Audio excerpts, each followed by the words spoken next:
I believe that the result of the Council is very complicated to analyze. From one point of view, it is a good result because there is no word about sanction, and there are some points where the position of Europe is to a continuation of a dialogue with Russia on a new basis, which is a realistic approach. From the other side, it seems to me that it will provoke a negative reaction in Moscow because well, there is no mention to the attack from the Georgian side. There is, at the very beginning of the communiqué, it's a very, very strange situation where the document says that Russia had a disproportionate reaction, while there is no mention to the attack of the Georgian side. That means, what does it mean to have a disproportionate reaction against what? It is not even clear that. It is not a good sign because it shows that Europe is not united. There are indications that the EU will be sending observers and investigators to Georgia and South Ossetia to find out for themselves rather than hearing from different parties. So the EU is prepared, is it not, to find out the facts itself?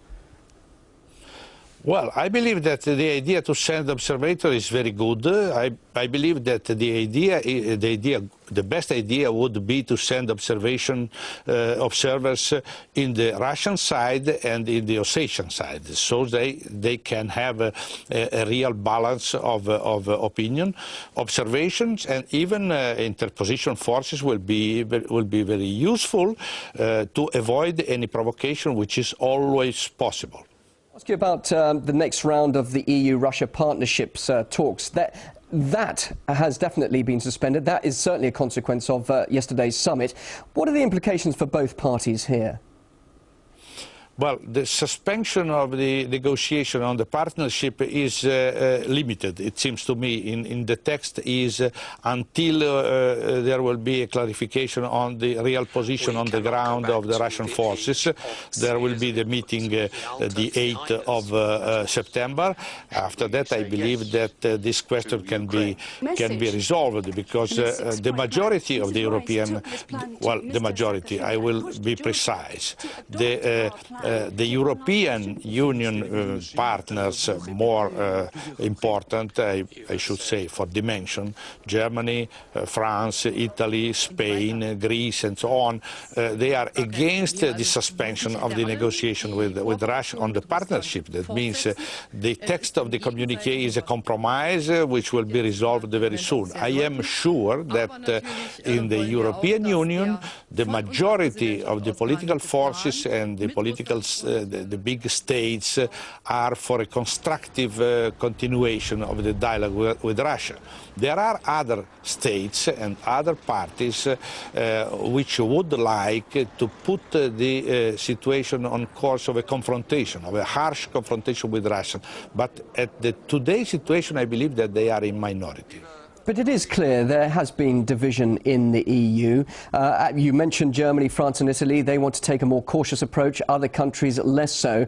Where does this leave the credibility of the EU? Some are saying that this summit was limp. Well, what are your thoughts, just finally? Well, the situation is, it seems to be clear. There are two, in Europe, there are two perceptions. One perception is that of the old European, like the former Minister of the Defense, Rumsfeld, told. There is one perception of the old Europe, and the other perception of the new Europe, that is the new country, Eastern European, not all, but in majority. This is clearly as a clear historical explanation. This question has not been resolved. Today, Europe is divided, it's clear, and this division means that there are a part of the European members that believes to be protected by the United States more than by Europe.